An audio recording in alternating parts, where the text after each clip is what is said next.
What is up, Pitt fans? Welcome to another edition of the PG Pitt Show brought to you by FanDuel. I'm Stephen Thompson. That's Abby Schnable. We cover Pitt athletics for the Pittsburgh Post-Gazette, and we are getting into the holiday spirit on this edition of the program. Pitt football regular season is over, but still at least 3 weeks, maybe as much as a month more of talking about this team and following them through bowl season left. But that's kind of the thing, Abby. It seems like looking at some of these, there we go. We're really getting into the holiday spirit now. But it seems like, Abby, following some of these bowl projections, that really no one has any idea where the Panthers are going to end up when bowl assignments are, bowl invitations are sent out, and when the Panthers finally make their decision to accept an invitation or not. I believe a week from yesterday, on Sunday, after conference championship games are over. I think it's kind of fun not knowing in a way, just because there are so many different options. Like, you could go to the Gator Bowl, you could go to the Pinstripe Bowl, you could be headed to California, you could be headed to Florida, New York. And I don't know, with just how the season has gone, I think it's kind of fun that it's going to come down to what feels like a spin of a wheel or throwing a dart at a board. But whatever bowl game they're in is with such a young group. This is a nice opportunity to continue, building, because maybe it wasn't the goal that they wanted, but this was a pretty decent season, especially comparatively to the past couple. And so just ending it on a high note, no matter who it is against or where it is, should be good for them, hopefully. And one more chance to see Mason Heintschel before he finishes his freshman season. Absolutely. So many benefits to just playing in a bowl game for this team specifically. I think Mason Heintschel is one of those reasons. But like you said, the young roster means that, an extra 3 weeks of practices or whatever it is are super valuable for development. Those are things you just, can't count on every year. And those are, opportunities that Pitt has to capitalize on. And then you get to, see everything in live game action, even if, some of these bowl games have been watered down just a little bit. But in the spirit of the season, Abby, and because there are so many different possibilities out there for Pitt football, at least according to the experts, we are going to play a little game. We are going to build our Pitt football bowl game wish list. And Abby, I want to start with location and game. So bunch of options out there: Holiday, Mayo, Gator, Sun, Pinstripe. Maybe if you're a real pessimist, the Fenway Bowl is still in play. But give me a location or a game that you really want to see the Panthers go to. Just, I guess, mostly for the fans, right? Where do you want to see Pitt play? What was your preferred option in that sense? Yeah, as nice as I'm sure it would be to go somewhere warm, I think for more fan attention, I'd rather it be somewhere closer. I like the idea of the Pinstripe Bowl in a drivable distance, or the ones in Charlotte, the ones just closer. Genuinely, yeah, yes, probably California and Florida would be nice. But what's really important to me is that there's a chance for these fans to get one last win in. Just because I know that there has been a lot of, sadness just with how the season ended, and getting one last go for them, because the fans have showed up pretty well this season. Maybe not like comparatively to some other ACC or even power conference teams, but anything that makes it easy for the fans to go is my ideal location, which, a little bit of a cop out, but I just want them to be able to go. I want it to be for the entire Pitt community, and I think one last, holiday game would be great. Yeah, I agree with you that driving distance in New York is probably the best one for that. That Pinstripe Bowl option, maybe your best bet. But, I've done that drive to Charlotte. It's not short, but it is relatively easy and I think doable, especially if you have some time off around the holidays. In a January 2nd game for the Holiday Bowl, or excuse me, the Mayo Bowl does give you a little bit, a chance to spend some time with family. It's not like it's on the 27th like the Pinstripe Bowl would be, and you're, cutting into, Christmas time and kind of the immediate days after that. That said, I think I'm in on a warm weather location. I think that Miami game was pretty chilly, and so I think, another trip maybe down south, maybe Jacksonville for the Gator Bowl. Or that Holiday Bowl in San Diego seems like the holy grail. That would not be too shabby either. And I think any Pitt fans who are able to make that trip would enjoy it as well. I will say, I'll just throw it out there. apparently the Sun Bowl, I've never been, so this is all kind of secondhand, but apparently they treat you very well. Media, fans, the teams. It is a very pleasant experience down there at the Sun Bowl. It's kind of their event of the year. So I would not sleep on the Sun Bowl. Pitt has been there a couple times recently, kind of within the past decade. Yeah, first trip in 2018, and then again. Actually, they've been 3 times like this century. So a place that Pitt knows pretty well, and I think a place that really likes Pitt and really likes what Pitt brings to town. Abby, let's move on a little bit. We've got our favorites as far as location, but how about opponent? What are you looking for in a potential bowl opponent that really intrigues you? I definitely want a power conference opponent. I feel like, playing Toledo, all credit to Toledo in that game above Sports Bowl last year, was solid. But I just feel like this Pitt team, deserves a little bit of the recognition despite, falling short of their ultimate goal. And that comes with playing, an SEC team, for example. I think my ideal scenario is that I keep seeing, which is personally phenomenal, would be Pitt versus Mizzou at the Gator Bowl, as I am from St. Louis, Missouri, and my family is big Missouri fans. But, not even just SEC teams, but like a solid Big 12, kind of anyone that was like, maybe not right around the bubble, but the step below the bubble. I just want a good game between good opponents and not that you can't get that out of the FCS level, but I feel like this Pitt squad has been one of the better power conference teams, especially down the other than the two losses, but they pulled off some really good wins. And I don't know, I'd like to see that get rewarded with some play against like an SEC team, a Big Ten team, something that's going to draw eyes, because I feel like a lot of people don't realize how decent this team is, and getting them on the same stage as one of those bigger teams would be awesome as a whole. Yeah, I agree. I think you want a power conference team, a ranked opponent would be ideal, but if not, then I think you want someone from either the Big Ten or the SEC. So, that kind of leaves you with, obviously the Holiday Bowl. I think that's your best chance to maybe play a ranked opponent. We'll see how that shakes out with kind of the former Pac-12 teams. You could get one in the Sun Bowl, I would believe, but maybe a little unlikely. And then, the Gator Bowl does open up that opportunity as well. And that would be an SEC opponent of any variety, and a pretty strong one, which I think would also be, really good for Pitt. I think you want a name brand. You want something that draws a little bit of eyeballs, because I think, Pitt, given how young they are not going to have a ton of, key opt-outs, in my opinion. And so they're going to have, at least at this point, I would see pretty close to full strength going into that game. And so I think it would be a good chance to prove themselves. And the thing is, if we want a power conference opponent that maybe does cut out, the Military Bowl, which is one of those drivable ones in Annapolis.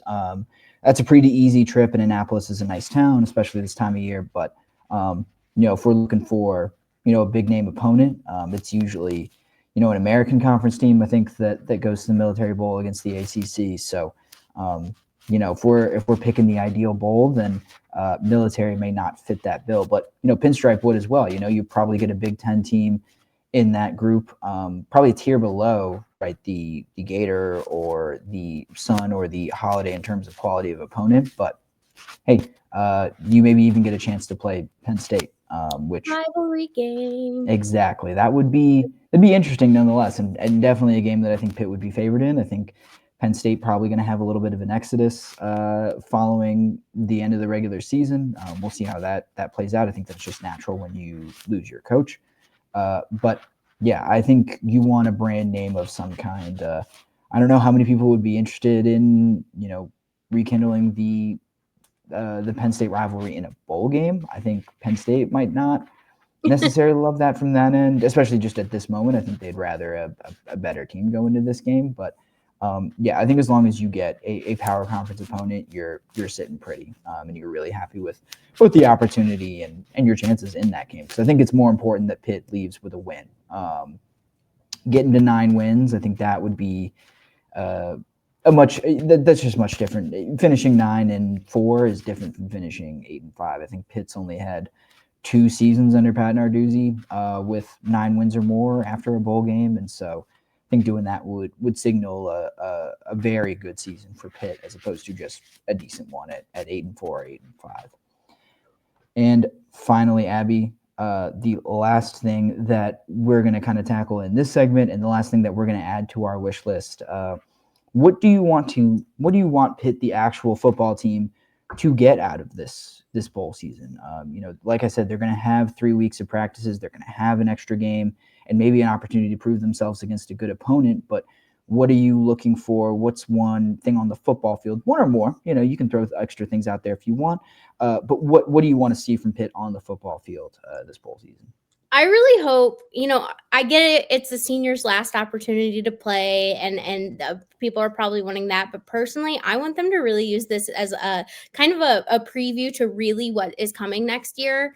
Not only with Mason, the people we've already seen, but give more reps to Shawn Jr. We've been saying that for weeks, but I want him on the field the whole game. Shadarian Harrison, Boosie Turner, give some of those young wide receivers a shot.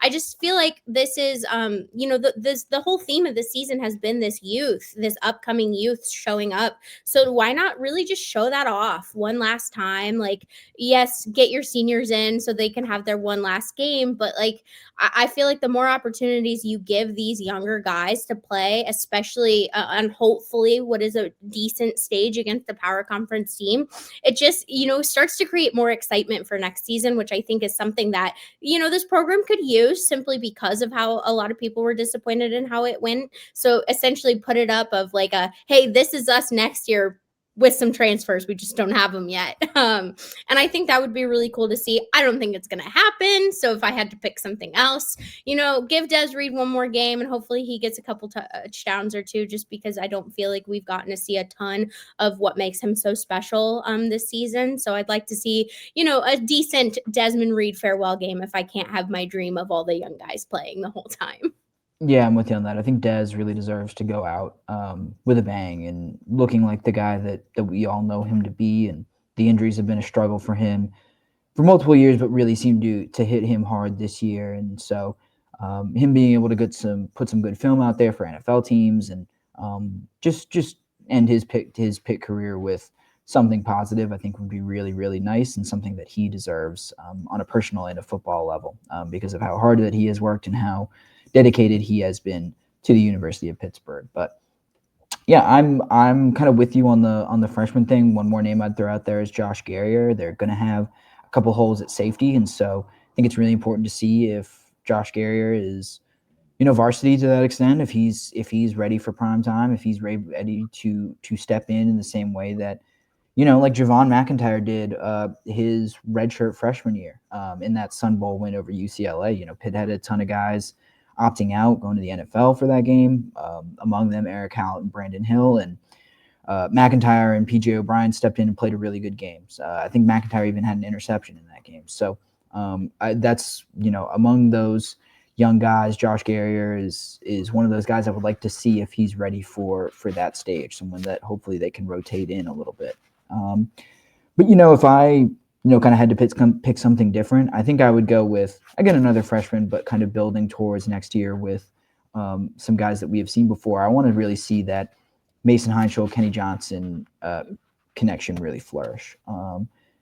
Johnson, as we reported earlier, before the season began, was a guy who was maybe entertaining some options to transfer, but got some more money from Pitt and, production-wise was one of the better receivers in the ACC this year. So I really doubt that, the outside interest in Johnson is going to end there. One of the ways that Pitt can kind of stave that off is if they're able to show him, hey, you can really produce with Mason Heintschel, a guy that you have a very good connection with. And so you get some improvements from Mason Heintschel. Kenny makes his own improvements, and you've got chemistry already there that can set both of them up for a really special season in 2026. And that work can start now. So it's not like these guys don't have a connection already, but I just think you want some more proof of concept there and a little bit of insurance, however you can, against those calls that are definitely going to come from the transfer portal. So big day for Kenny Johnson, and Mason Heintschel would be top of my wish list as far as things on the football field. Yeah, I think we're in agreement on a lot of things there. A close drive, if not a close drive, gets some sunshine for whoever was able to make it. A big power opponent if possible, and then yeah, just like I love enjoyed the Kenny and Mason connection for the games that we've gotten to see it. I think it is something that can get even stronger as Mason continues to really get comfortable. And I'm not saying that he wasn't comfortable in the role the last couple of games, but I'm just saying, like, when you're thrown in as a true freshman quarterback mid-season, there's a little bit, there's still some things he needs to work on, and he'll be the first person to say that. And this offseason would be huge for him, not only to work on his connection with Kenny, but as a whole. And just again, starting to give a little sneak preview to this 2026 squad would be really fun to see in a bowl game, especially when there's not much else to look forward to for Pitt football until next fall. So let's give one last showcase of how this team could be operating come 2026 to create some more excitement. We're going to change gears a little bit after wrapping up our wish list. We're going to switch over to the basketball side of things. Some real positive momentum after Pitt's win over Ohio State at the Pete last week. Really remarkable shot from DeMarco Minor that won the game for them. Pitt comes through in the clutch, but Abby, they set the stage for that moment with solid play elsewhere.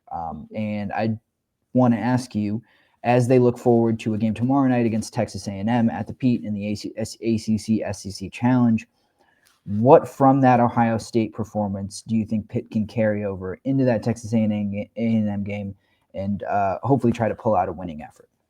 I think their fight, like I know that's not like a statistical answer or anything, but I feel like for the first couple of games of the season, we didn't really see them either have to fight or actually fight when needed to.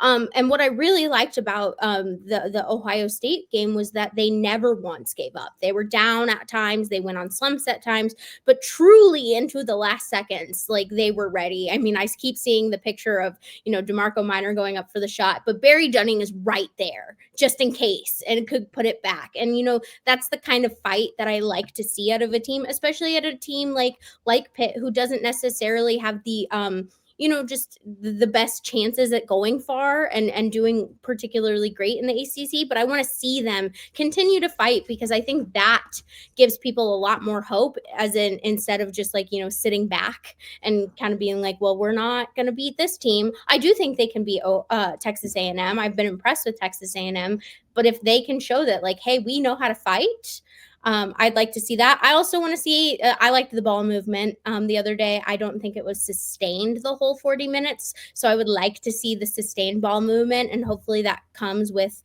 maybe Brandon Cummings coming back in the lineup. Who knows? I don't know anything about his injury other than what his injury is, the ankle sprain.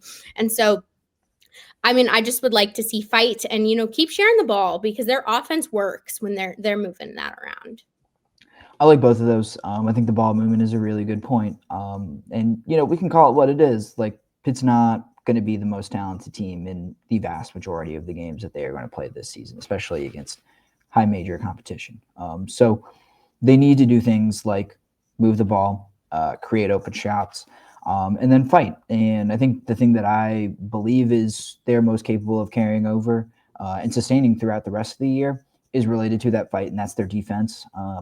It is nothing really all that technical in my mind. I think it has a lot to do with effort. I think when they are playing with sustained energy, which is tough to do because their rotations are so thin, but if they are able to keep up what Jeff Capel has called competitive stamina throughout 40 minutes, they can be a really good defensive team. When they are attacking the basketball, when they are pressuring the ball, when they are, putting their body on the line, diving on the floor for turnovers, like, that is when this team is at its best, and that's when I think this defense can compete with just about anyone. I mean, Ohio State was a really, really productive offense, and Pitt shut them down, gave them their biggest challenge of the year so far, in my opinion. So I really think that is not only sustainable, but something that Pitt needs to sustain if they are going to be remotely competitive against Texas A&M and in ACC play. And being able to do that in back-to-back games, I think, would go a long way towards saying, okay, maybe Pitt can put some proof of concept together, follow through on what Jeff Capel had talked about early in the season and assemble a team that is competitive and can give you something positive to hang on to down the stretch. Abby, as down as Pitt basketball has been at some certain points this year, certainly after that Quinnipiac game, they do have some momentum now, and it seems like our friends at FanDuel are showing that in some of the lines that they've created for Pitt, and at least the line that they've created for this Texas A&M game. According to our friends at FanDuel, Pitt is only a 1.5-point underdog against the Texas A&M Aggies at the Pete. So let's do a quick game pick here. Are you buying that 1.5-point spread? Do you think Pitt can not only cover it, but I would assume at that point just win the game outright? I think Pitt can cover it, and I think a lot of the momentum, like you said, from this game is going to give them a lot of high hopes and give them a lot of, just energy to follow up that performance against the Texas A&M team who has handled their business pretty decently. Yeah, 2 losses, but against good opponents. And so if Pitt can put together another win, which I think they can, be stout on defense, get some 3-pointers, please. And I think they could win it. I think it's going to be close. It's one of those games that I'm like, maybe I should just flip a coin to pick. But, I'm going to be optimistic and give it to the Panthers. I think Pitt can win this game, like for a lot of reasons that we outlined. Like a lot of the things that make them competitive are sustainable and they are repeatable. It's not like Pitt just magically shot 75% from 3 or something to beat Ohio State. No, they really earned that win and did it in ways that are repeatable. I'm not sure I'm there yet where I'm going to predict for them to win another one of these games. If they're able to beat Texas A&M, I will have a lot more confidence in them down the line, but I just think that Texas A&M is going to be the more talented team, and I think that they are going to be able to pull this one out in a game that is close, but I don't think it's going to be 1.5 points close. That's just a tough number for a team to cover if they're not going to win outright. So against the spread, I would pick the Aggies. Outright, I would pick the Aggies, but I do think that Pitt is going to be competitive in this game. I think they'll get up for it. I think there will be a decent crowd there at the Pete. So we'll see. I'm eager to see how they compete in this game and how they continue to look moving forward. It's a long season, but obviously some much more momentum and some much more positive feelings around Pitt basketball than entering the Pete for that Ohio State game. Thank you all for joining us on this edition of the PG Pitt Show. Make sure to like the video, subscribe to us, PG Pitt on YouTube, and follow all of our written work at post-gazette.com. Lots more to come this week. More Pitt basketball, bowl game announcement, signing day for Pitt football, and then of course Pitt volleyball in the NCAA tournament, hosting at the Pete. Starts off with UMBC on Friday night, so make sure you're following all of Abby's coverage in that sense as well. Thanks for tuning in, and we'll see you all next time. Thank you for checking out this content from Post-Gazette Sports. If you watch this video on YouTube, please like the video and subscribe to our channel. For all of the sports coverage the Post-Gazette has to offer, visit post-gazette.com.